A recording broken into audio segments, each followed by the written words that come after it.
Hello and welcome to the Ice Guys. This is the show that takes you into the world of the National Hockey League. Every game, every day, from a betting perspective. With pro sports handicappers, Ian Cameron, Alex B. Smith, and various guests from the world of hockey and sports betting. And now, here's your host, Ian Cameron.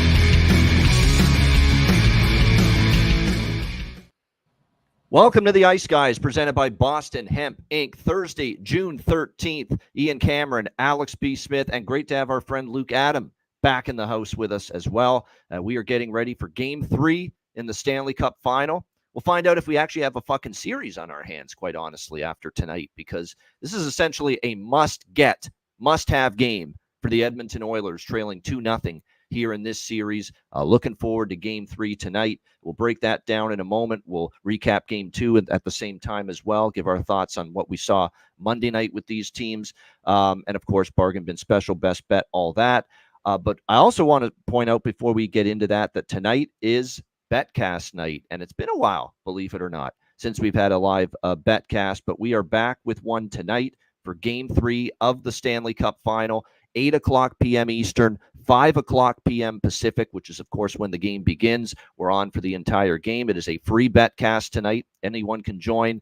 And again, if you want to join us on the Betcast tonight, just DM or email Alex or me, and we will send you the link for the Betcast before it begins tonight at 8 p.m. Eastern. You know the deal. Watching the game, live betting, shooting the shit, bar and pub vibe. Always a lot of fun.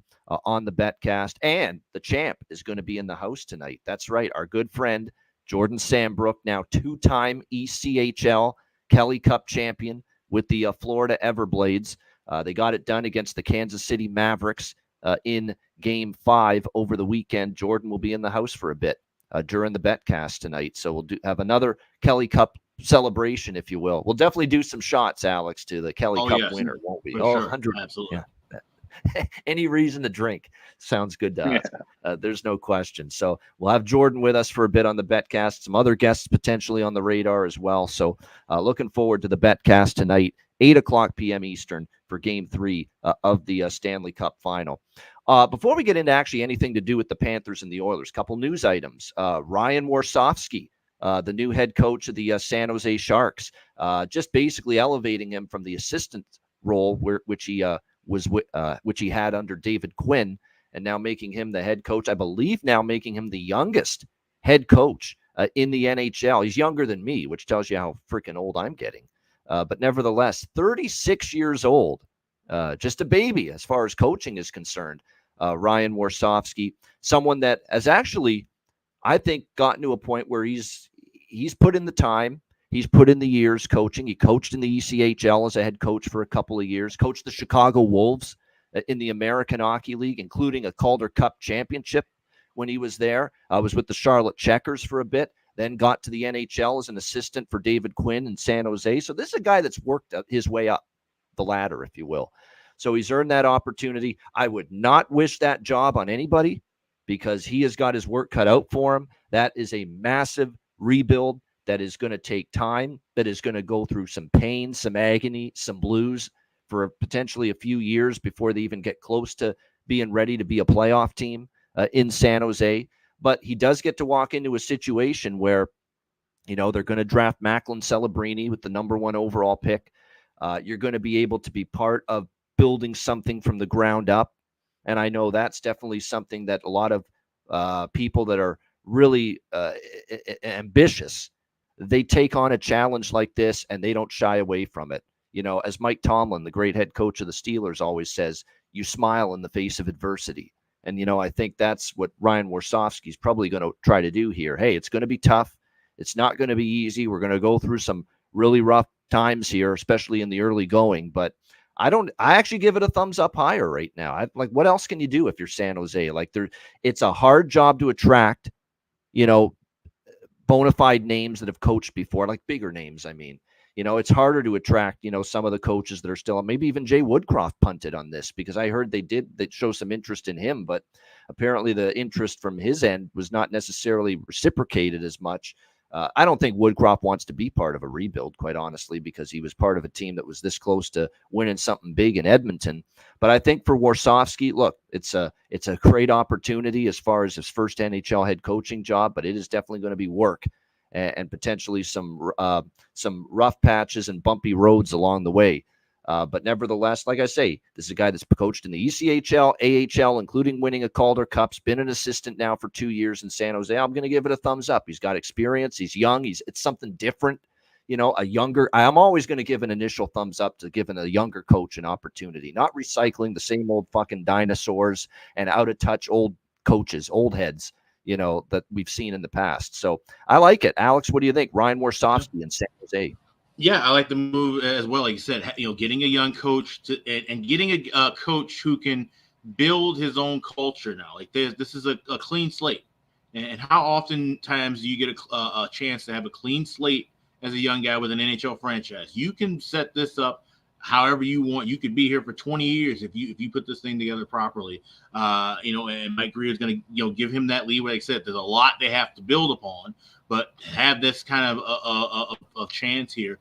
It's a good opportunity, and I think it's well deserved. Like I said, he did a great job in Chicago, winning a Calder Cup, getting to 2 Calder Cups in that time, coaching his brother at one point in that span as well. And so just kind of, just being able to build off of a winning culture. David Quinn, like I said, got thrown into the fire, and I don't think that's really his spot. He was a good hire at the time because of his experience working with younger guys and college players, but I think he's gotten to a level now where Quinn, I'm sure he wanted to be with a more established team if he's going to be a head coach or even an assistant in the NHL. So I think it's a good hire.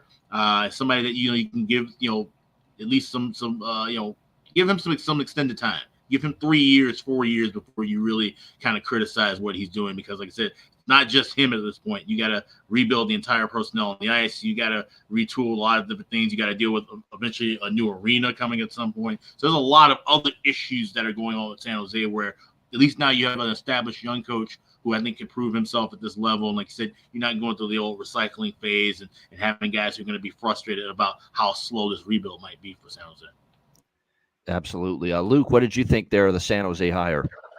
Yeah, I love it. I mean, I seen that this morning. It goes back to the recycling thing. I mean, I'm not a huge fan of, bringing back guys. But I guess every situation is different. I love that hire for them. I mean, he's used to working with younger players. Obviously, American League's a younger league, especially now. East Coast League, younger league. So, I mean, he's used to working with those guys, and he's had success working with those guys. And that should be enough, to just give them a chance. And I mean, I love when they bring in new guys in the league. And what do they have to lose at this point? I mean, they have a lot of great prospects in that system. Like you said, there is a major rebuild there, but they're on their way. They got some good pieces that are signed. They got the first overall pick coming in. I played with Gersey, and he's such a great hockey mind. So, I mean, I know he's going to do a great job there. And like Alex said, it's a fresh slate, clean slate for them, and I really like the hire, especially for that organization and the spot they're in, and give them a few years to work and grow with this team, and if he has success in whether it's 2, 3, 4, 5 years, hopefully, I wish him all the best for sure. I love it. That it's a little bit of a career arc here for San Jose and for Ryan Warsofsky personally. Mm-hmm. San Jose's trying to work their way up and trying to build something from the ground up. Ryan Warsofsky's trying to build an NHL head coaching career for himself from the ground up. So, I like that there's that little symmetry, if you will, between him getting this particular job in San Jose. As far as other news and notes, just briefly, in the NHL, apparently there's a trade request for Laine that we're hearing online as well. He wants a new fresh start with Columbus. Now, look, I know he's getting raked over the coals by people about he wanted out of Winnipeg. Okay, now he wants out of Columbus. Is this just a problem child, if you will, malcontent, if you will, just doesn't get his way and wants out and wants to bolt?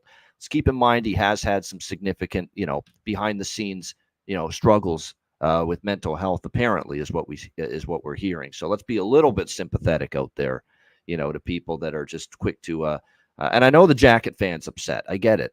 It's someone you invested in, you traded for him, a few years ago. with Winnipeg, and you thought he was going to be a big piece to an eventual turnaround with your franchise. But, you do have to be a little bit sympathetic to the situation he's in as well, with behind the scenes and what he's been dealing with. So that's something to monitor as well moving forward. No question about that. All right, let's get into the Cup. The Cup final, Florida and Edmonton. Just quickly, thoughts on Game 2 on Monday night. Clearly a much better game from the Florida Panthers. There's no question about that. They played a lot better. We know they got outshot, outchanced, outplayed, and really it was Sergei Bobrovsky that ended up stealing the show in Game 1. Main reason Florida won that game.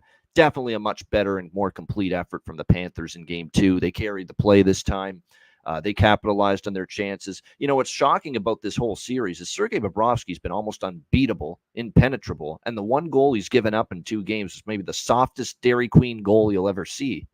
Any goalie give up, especially him. I mean, I was almost shocked when I saw it that Matthias Ekholm goal, went right through the wickets like that. But other than that, he certainly rebounded. He was immense in the second period and in the third period when Edmonton was trying to mount a comeback. And who thought the goal-scoring star for the Florida Panthers in the first 2 games of this series would be Evan Rodriguez? And this is a guy we thought was percolating on scoring some goals last round when he was snake bit and the puck wasn't going in. Well, some of those goals, Alex, that should have went in the Boston series, and the Rangers series, they're starting to go in now for Evan Rodriguez. 2 goals in Game 2, tremendous shot, although beautiful assist by Evan Bouchard there. He just put the puck right on the tape of Evan Rodriguez, and then just a nice shot over the shoulder of Skinner there, and then a beautiful redirection on the power play. And who would have thought in 2 games, too? That tells you why Edmonton's down 2-0 in this series. Florida's got the only power play goal in the series so far. If you would have said that to me, I'm like, this is exactly where I thought this series would be after 2 games. You're going to tell me Florida has the only power play goal in the first 2 games? I'll tell you what the series would be. 2-zip Panthers. Exactly as it is right now. 0 for 7 for Edmonton on the power play in the first 2 games. And the Florida power play goal by Evan Rodriguez, by the way, snapped, 34 straight penalty kills for the Edmonton Oilers in the playoffs. That's really the difference. Bobrovsky's been great. The power play for Edmonton has not done anything.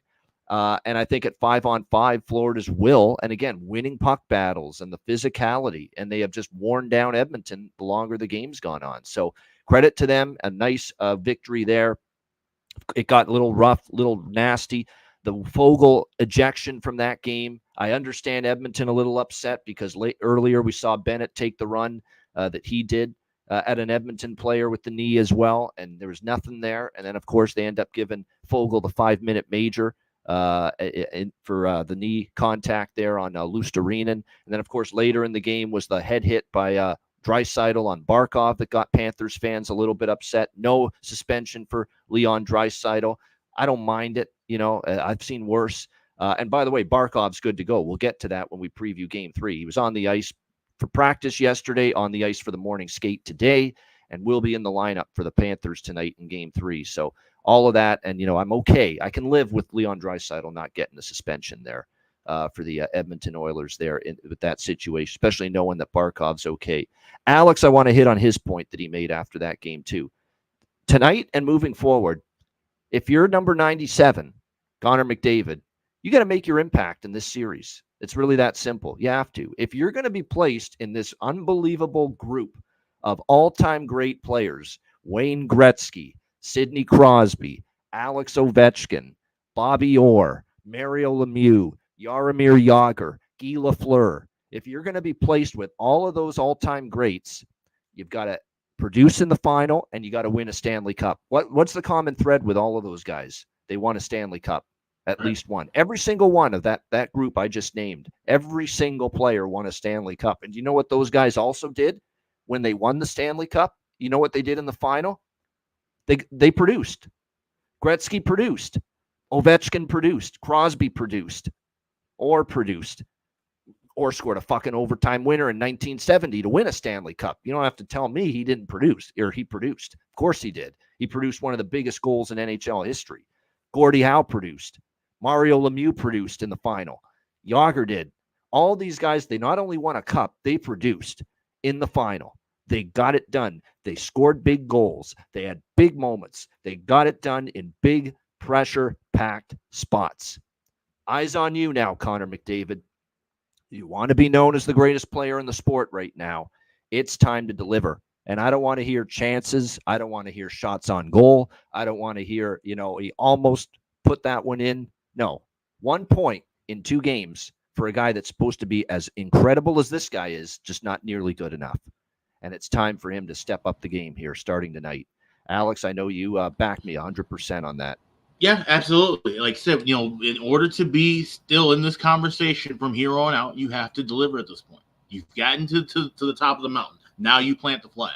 And if you can't do that, then we have to not mention you in those conversations. You're just another great regular season player. And there's thousands of those. And don't get me wrong, we're not shitting on any of the people who've played great regular seasons and couldn't show up in the playoffs. But that's the bargain, the bin that we put you in now. We don't put you in that elite superstar status at this point. If you can't just completely, the no-shows he's already had in the playoffs, right, are significant enough. But now we're overcoming that because you've already gotten to a cup final appearance. But if you can't deliver here, and now we add up all the body of the work of the playoffs, what does that say amongst the elite, even in just this let's just go this century. We don't even have to go back to the 90s or 80s or anything. Just go from 2000 on. You're not even in that bunch right now. If you can't step up and bring this team along with you for one game, and especially tonight, being at home with your crowd behind you and a crazy travel spot at that. So game 2, it was a disaster. And I talked about it before, how I said, Edmonton's got to realize, okay, this is our first foray into this highest of level. And we're on the road, so the travel's a little spotty. Okay, game 1, couldn't get anything rolling. Bobrovsky, we got bobbed. That's fine. Now show up and play with more energy and deliver in game 2. They didn't. And they got frustrated. That's where we saw the frustration. Why is Leon Draisaitl hitting anybody in the third period? You should be trying to score goals. You should be trying to set up your teammates, get back in the game, get on the board. And here he is hitting Barkov with a dirty shot. I agree, should not be suspended. You suspend him, you're pretty much giving the series damn near away to Florida. Should have been fined. I don't quite understand how you don't get fined for that spot, especially when 2 other guys in that game get the maximum fine for dirty hits as well. So don't quite get that, but that's the NHL, the whole player safety. It's just a coin flip with that. But still, those guys are getting frustrated. You could see it visibly, and like I said, the not converting on the power play. That's frustrating for them. But you have to be able to weather that storm. And like I said, everything's not going to come clean and easy like it does during the regular season, even how it did certain times during the playoffs. This is a Florida team that mucks things up. And you think Edmonton would know that off of game 1. It seemed like they didn't make those adjustments. And that goes back to what I said at the beginning of the series preview. The coaching edge is huge. Paul Maurice and Knobloch, they're not on the same plane. Okay, and Knobloch's a good coach. He's going to be there one day. But Paul Maurice, and like you said, it was all the body of work, and for him, knowing that the cup is this close to him, he's coaching his ass off, and rightfully so. And all his staff members are right along with it. So, Edmonton's got a lot to do, and it's not all just, they're falling apart. This is another, ho-hum Edmonton spot. It's just that they have a juggernaut in front of them. The Florida Panthers are simply just a better team right now than the Edmonton Oilers. And that's the way it's been, 100% through the first 2 games. And Paul Maurice with another press conference gem, of course. He's had so many of them in these playoffs. With this isn't the Oprah Winfrey show. My feelings don't matter.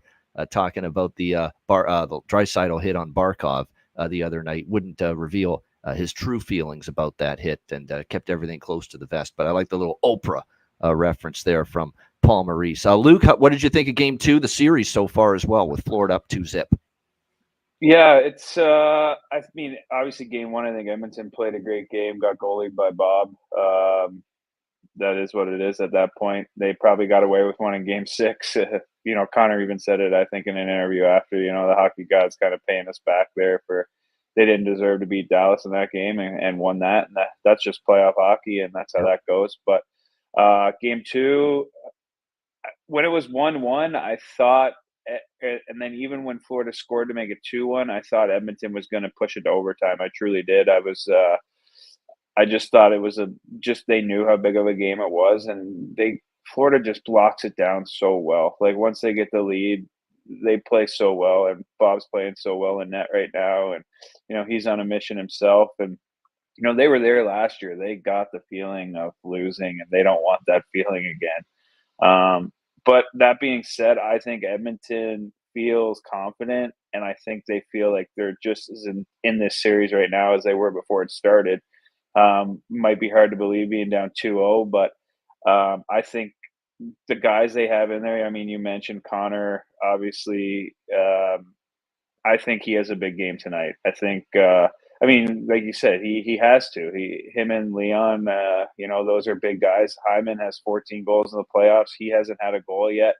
He's a guy I expect fully to step up tonight too, score. That power play hasn't been clicking like it has. No power play goals. I expect that to be better tonight. The crowd, I expect to be crazy. So I think, I mean, I'm on Edmonton tonight, but I don't think they are feeling like this series is over. If I was in that dressing room, I would feel, just as confident. Yeah, Florida's a great team, great coach, but at the same time, Edmonton's there for a reason too. And those reasons, they haven't been shown in the first two games. It'd be different if they had 4 power play goals and, Connor had 8 points in 2 games and then they were down 2-0. Then they would be thinking like, okay, now we're in trouble because we're clicking on all cylinders and we're still losing. Yeah. But they haven't been. And so I think they're confident going into tonight. Obviously, this is a huge game for them. You don't want to go to 3-0. And, the old saying, it holds true. I mean, the series isn't over till you lose at home. And I think that home ice advantage is huge in Edmonton. And they've played well there all playoffs. And I expect a great game again tonight. Yeah, that's true. I agree with you there. It never feels like the series is really done until the home team loses. And but I will tell you this: it'll feel done to me if they lose tonight, 100%. Yeah, for sure, no question. And this is, like I said, for the Edmonton Oilers, this is a must-get. So here it is, Game 3, 8 p.m. Eastern. Again, live betcast tonight. We will be on the air for the entire game, starting at 8 p.m. Eastern. Free betcast. So make sure you join us if you're able to. Game 3 tonight, Stanley Cup Final. The scene shifting to Rogers Place in Edmonton. The Panthers and Oilers. Edmonton minus 135. Home favorites. 5.5 the total, shaded to the under. Florida leading, of course, the series 2-0.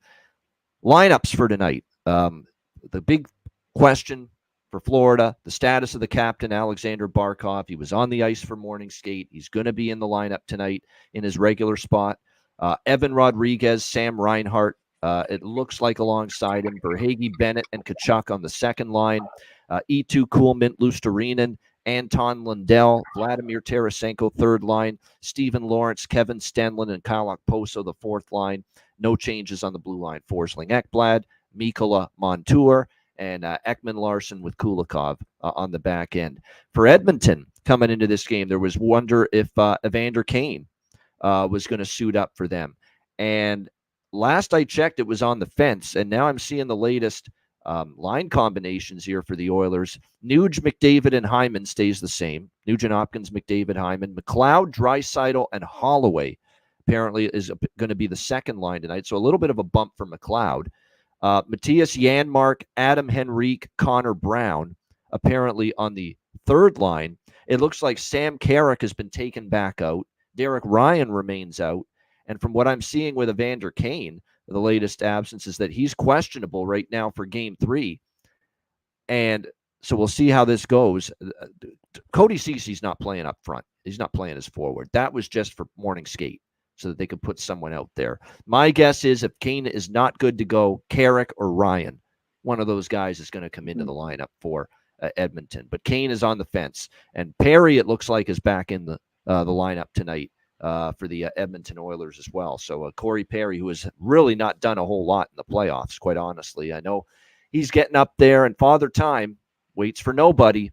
Maybe this is just, Father Time knocking on Corey Perry's door right now saying, you're not going to be able to, have a huge, massive monster playoff season year in and year out at your age anymore.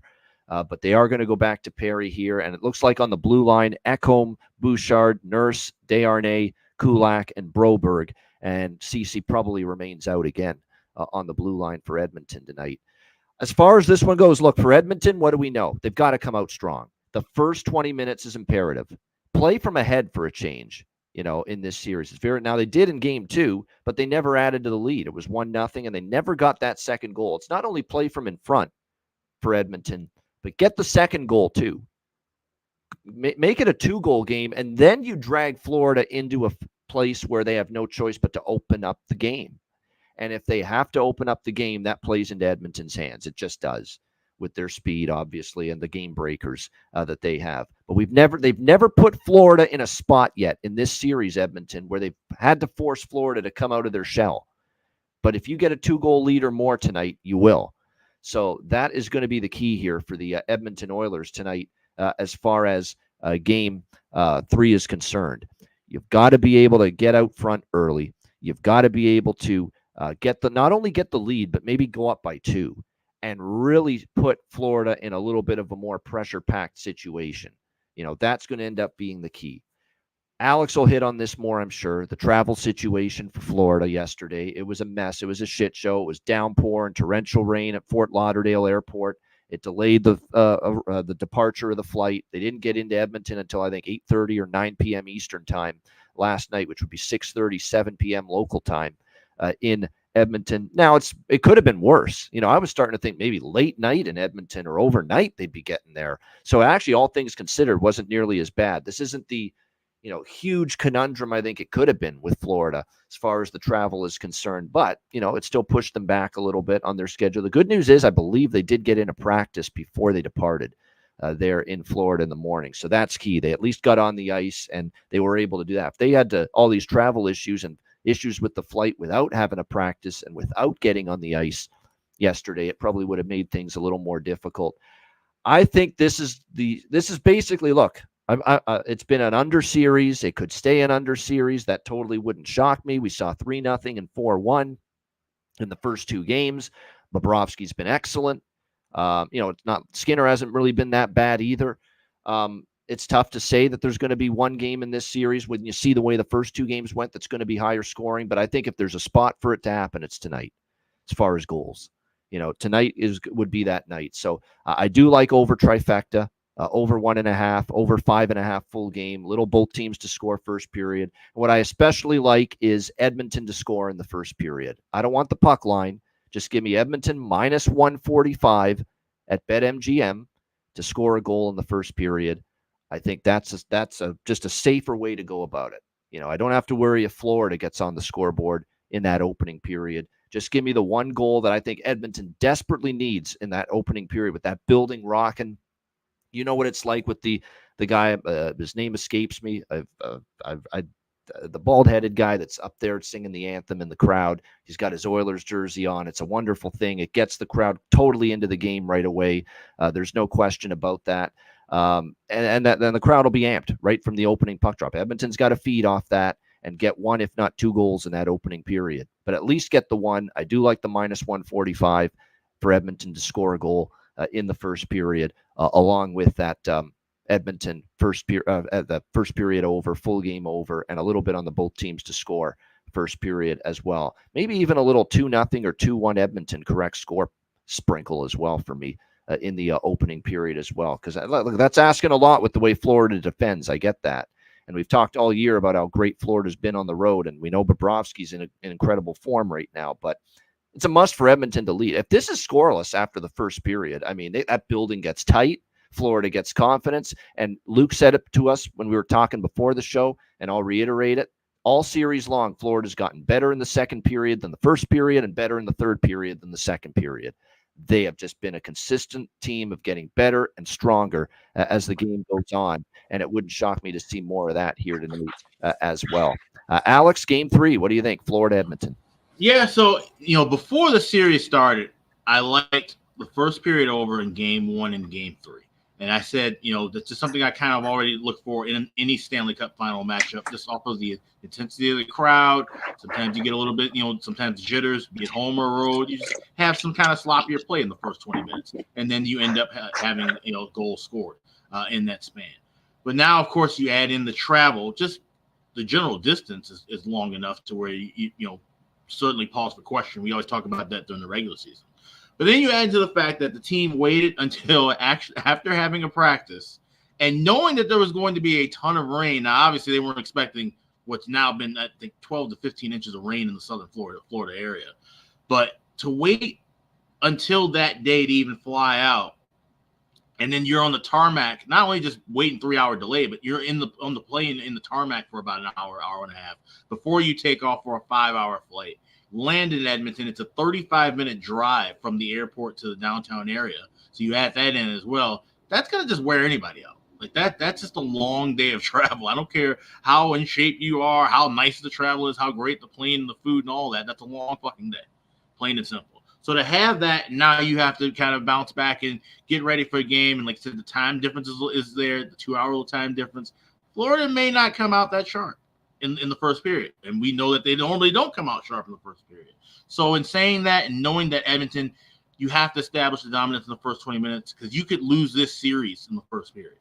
If you give Florida chances and Florida goes up 2-0 and you take the air out of that building, this thing is over with. And it's done Saturday night.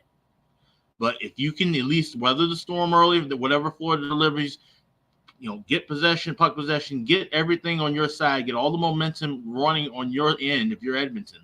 That's what you need, but you have to do it early in the first 20 minutes. You have to establish that right away. So I like that first period over. It's plus money damn near everywhere. So by all means, please get plus money. I haven't played it. Plus 106 yesterday, and I will be adding a little bit more on the betcast tonight, something around plus 115, plus 120 early, because like I said, this is one of those games where I don't even want to wait around and jump in. I'm going to have something in pocket. We could see a goal here in the first couple of minutes, and I think that's really what Edmonton needs. If you like goal in the first 5 minutes, that might be something I would look to sprinkle on. If you think Edmonton's going to win this game, by all means, you should go with first period puck line, lay that 145, like Ian mentioned, with Edmonton to score a goal. They have to win the game starting with the first period. There's no way you're going to have this team go down and then try to make a comeback. I just don't see that in them. But based on how they responded late in game 2, showing that kind of loss of composure, and if you get down early, it's going to be tenfold with that. And then if you start getting into the scrums, and like you said, mucking it up and all the dirty play after whistles, now you're playing right into Florida's hand. Because now you end up with a Draisaitl and McDavid in the penalty box instead of being out there on the ice. Mega advantage to Florida. So that's the thing for Florida. What you have to do is just completely rattle them. Play your game, suffocate them.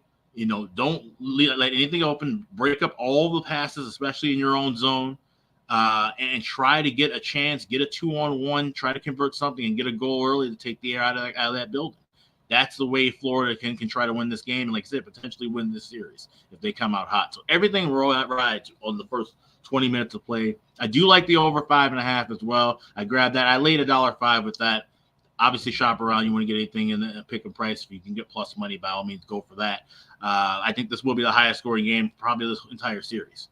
And like I said, it has to be if Edmonton stands a chance here. You cannot have an Oiler team with this offense that we've been talking about since October go 2 games in this spot and only have 1 goal. And like you said, be 0 for 7 on the power play. It's simply unacceptable.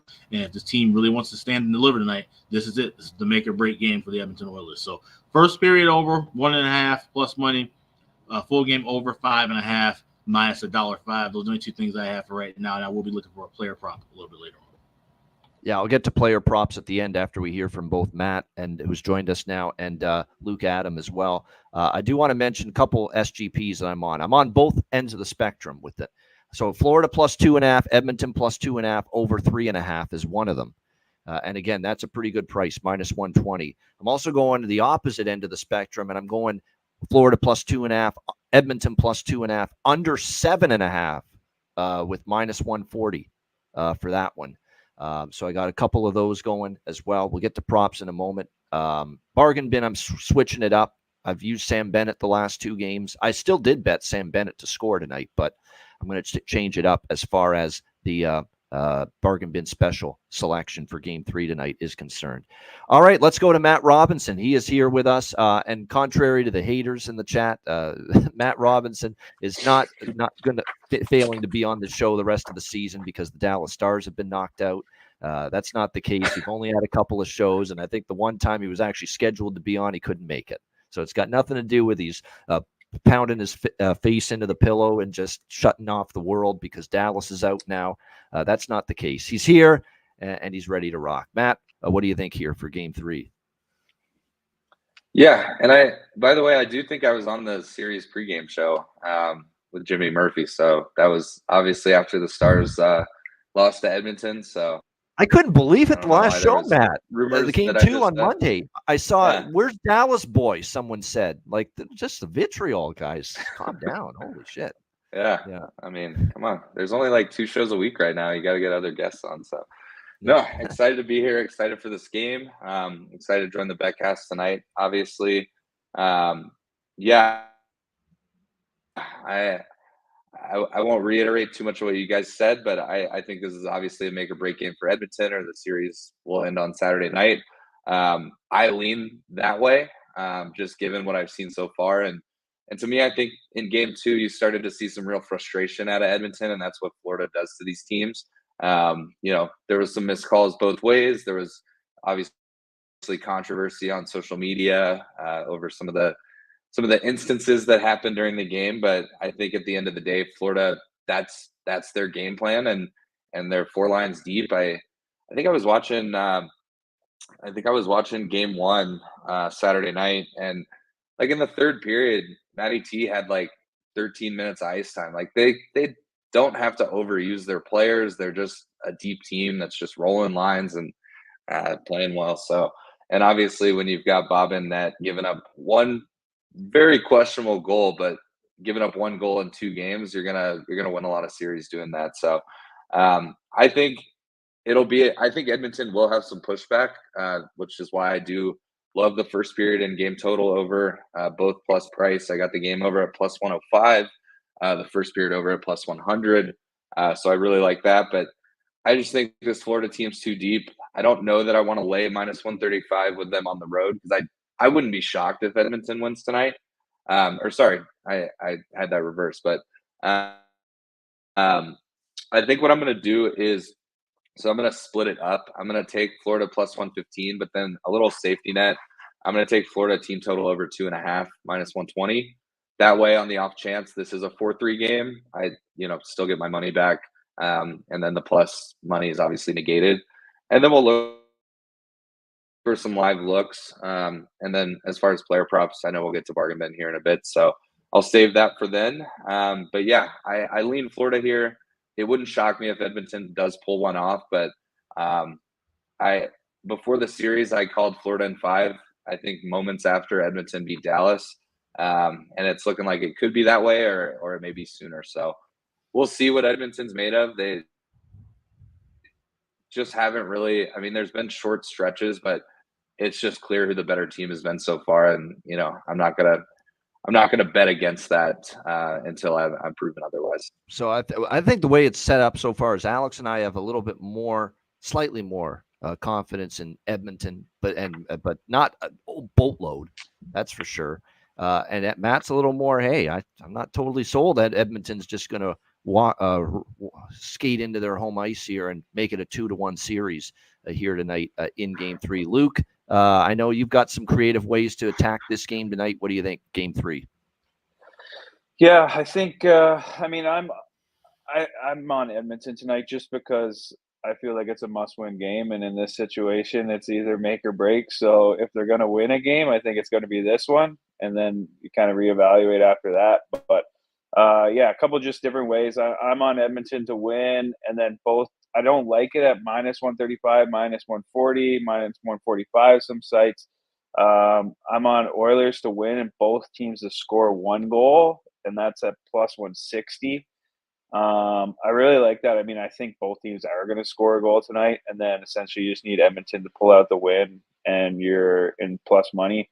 If you want to get a little greedier, you go both teams to score 2 goals and Edmonton to win. I have that, and that's plus 350. So I might sprinkle a little bit on that one too, but I'm going to go mostly on Oilers to win and both teams to score, and then obviously, like we've always been talking, I'm on the Ice Guys special in the reverse over 3.5 and both teams plus 2.5. I feel like we've had some success with that one throughout the playoffs. I could vouch for Luke. He unloaded on one of them. I saw it. Like he really went in on one of those plus 2.5 under. SGP. Now he's doing the over tonight, but for the most part, it's been the under. Yeah. Yeah, I was on the under in game 1 and 2, and both, both games ended in 3 goals. So that's kind of the first time, I think, 2 games in a row that it didn't hit. So hopefully tonight. I just think it's going to be an over game. I mean, I don't mind the under 7.5, but I can also see this being, it might get out of hand either way. So, and then I got some nice player bets there, but I can wait for that. Yeah, player props. Just briefly, save the bargain bin one that you've chosen, Luke and Matt and Alex. I'll just say that I'm on Bennett to score a goal again. I got to be on Rodriguez now. He's done it. Hopefully it's not a day late with this, but I mean, he's playing on the top line with Barkov, who's just Mr. Assist, Mr. Brilliant Passer as well, not just great defender. So Rodriguez worth a look.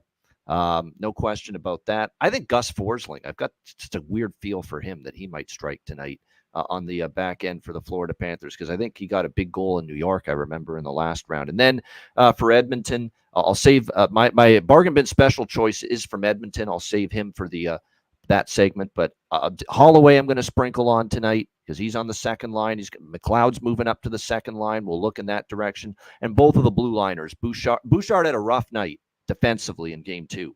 Like he put the puck right on Rodriguez's stick, for crying out loud, for the 2-1 goal. I mean, that was just terrible. And then he was beaten, basically on the third goal that was scored by Rodriguez. So definitely I'm thinking that Bouchard has a strong bounce back tonight and maybe scores a goal as well. And then Ekholm as well, just because he's been shooting the puck a lot from the blue line. I don't mind Lundell, Dave in the chat, Lundell, because I think he's capable and he's been shooting the puck a little bit more. I don't mind that as a little bit of a value.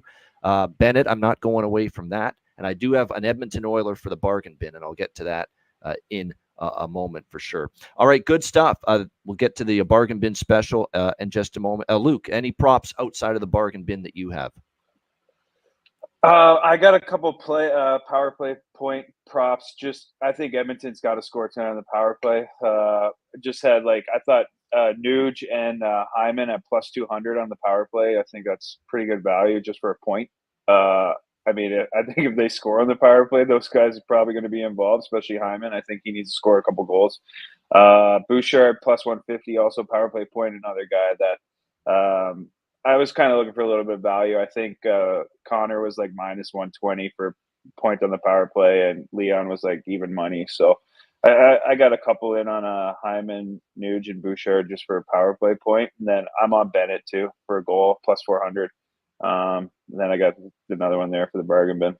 All right, and that's coming up. But first, we want to remind you, BetCast tonight, 8 p.m. Eastern, 5 p.m. Pacific. We're on the air for Game 3. Free BetCast, so anyone can join us. Send an email or DM to me or Alex for a spot on the BetCast, and we'll send you the link before it begins. Should be a great turnout. We got Jordan Sambrook joining us, fresh off a Kelly Cup championship. I'm looking forward to toasting that. We can get our drink on too, toasting that championship. We're looking forward to that for sure. That's coming up. Game 3 tonight, Panthers and Oilers, 8 p.m. Eastern. Make sure you join us tonight on the BetCast. And make sure you sign up to patreon.com/iceguys, $10 per month. Daily sides, totals, and player props posted. Goalie charts, totals charts, off-season content. Alex and I, after the season's over, we're going to give you the Q&A finally segment. We're going to give you, obviously, the free agency show. That's going to be on Patreon this year. So we got lots of off-season content planned. So make sure you're still on board through the summer months, even though the NHL season is winding down. $10 per month, patreon.com/iceguys. And also check out the Ice Guys store. Get your gear and your merch there. And a reminder, too, with the Ice Guys store, a situation where 15% off all items for the next, 4 days now. At the Ice Guys store. So make sure you check that out, iceguys.myspreadshop.com. Yeah, we got just about everything back in stock. Caps are still coming back. We're going to be around by the weekend, but all the shirts, all the hoodies, everything else, all the new summer items that we have in store as well, all available. And for the next 4 days, as Ian mentioned, 15% off. Go to iceguys.myspreadshop.com. Click on the redeem button at the top of the page, add everything in your cart, and that the 15% will be taken out of the total. So check that out right now at the Ice Guys. So it's iceguys.myspreadshop.com. All right, we got bargain bin special tonight and best bets coming up right after our sponsor.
All right.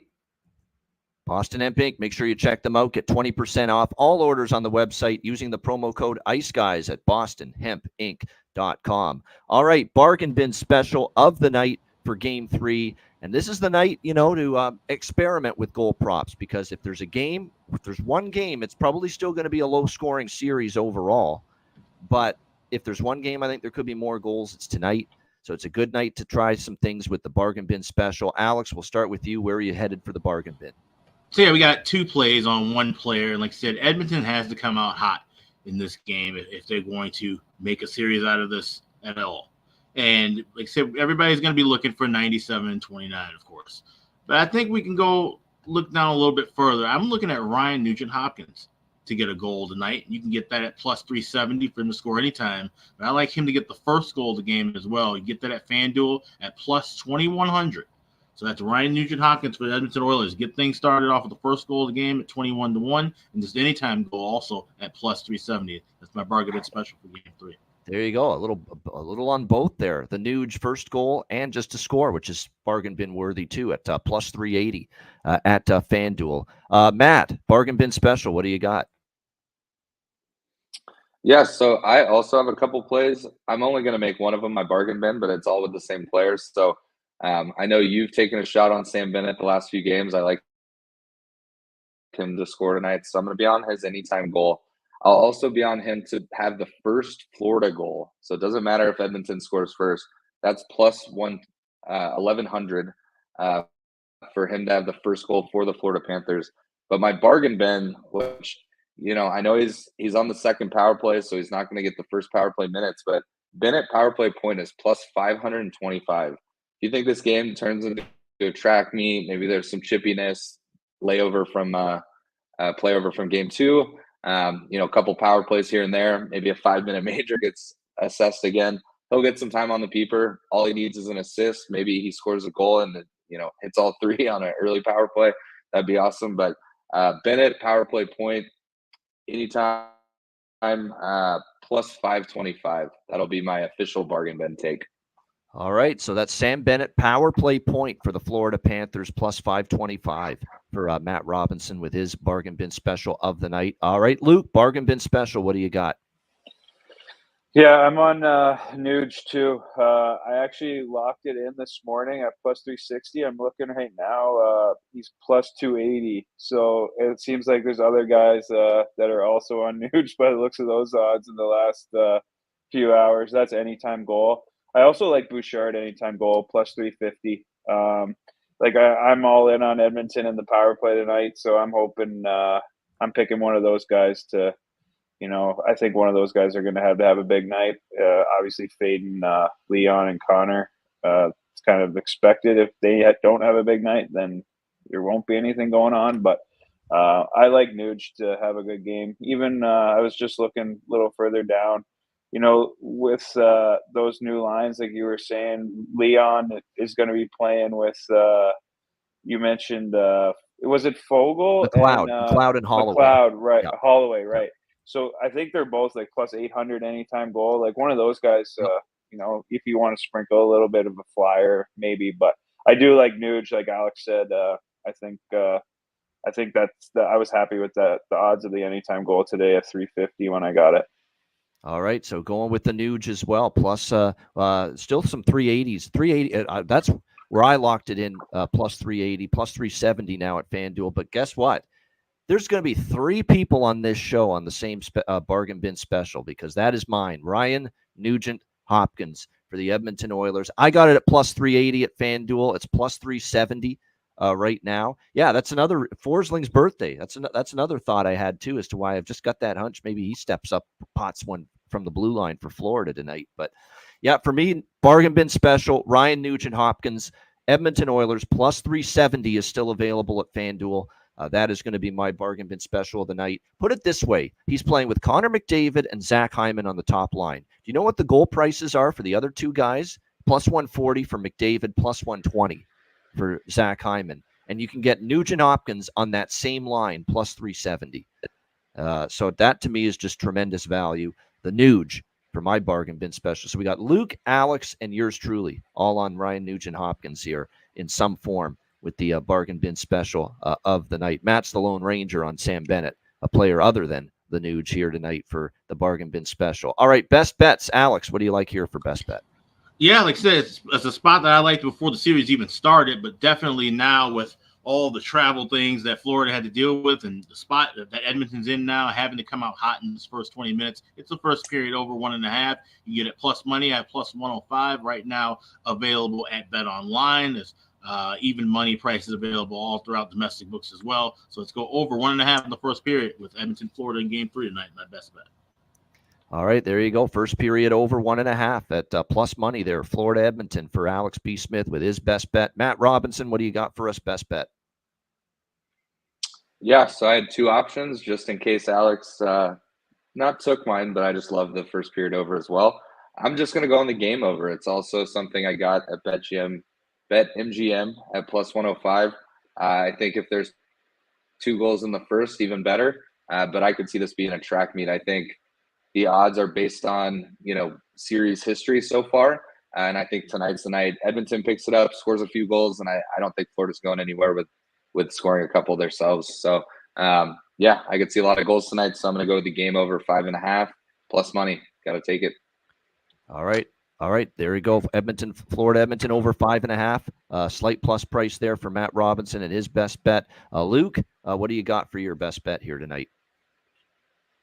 Yeah, I think I go back to what I said earlier. I'm going. I think best bet is Oilers to win, and then both teams to score 1 goal at plus 160, or Oilers to win and both teams to score 2 goals at plus 350. So I like both those. The more after talking, I like the over. So that 2 goals each with the Oilers win at plus 350. I think. That'd be a nice bet. So you're going to go for the bigger payout with your best bet. You're going to go for that 2 goals each in Edmonton to win. You prefer that? Yeah, I think so. The more we're talking about it, I clearly can see like a 4-2 game or a 4-3 game, even an overtime game. The hardest part of this bet, I think, won't be the goals. It's going to be Edmonton to win. So that's. I think those are just too good of odds to pass up on. So Luke Adam is on both teams to score a goal and Edmonton to win plus 160, but he's going to try to take it one step further with the official best bet. Both teams to score 2 goals and Edmonton to win plus 360, the price on that for Luke with his best bet. My best bet, I'm going to go with Edmonton to score in the first period. It's either going to be that or the over. I feel like I'm going to, I think on the over in the best bet the first 2 games, even though I like it a lot more tonight. I'm just going to go Edmonton to score in the first period, minus 145. I do feel good about that they can get on the board the first 20 minutes. They have to, because Florida gets better and stronger as the game goes on. The first period, Edmonton's got to be the dominant team, or at least have the better of it, especially with Florida, with the hellacious day of travel that they are coming off yesterday. So Edmonton to score a goal in the first period, minus 145. We're going to go with that for my best bet here for Game 3 tonight. A reminder, the BetCast is tonight, 8 p.m. Eastern, 5 p.m. Pacific. Make sure you join us for that. We're looking forward to it. Should be a great turnout. We don't know how many more BetCasts we're going to have. I don't think this will be our last one, but if it's a sweep, it will be. It all depends on if Game 5, there will be a BetCast next week. But again, will we get to Game 5?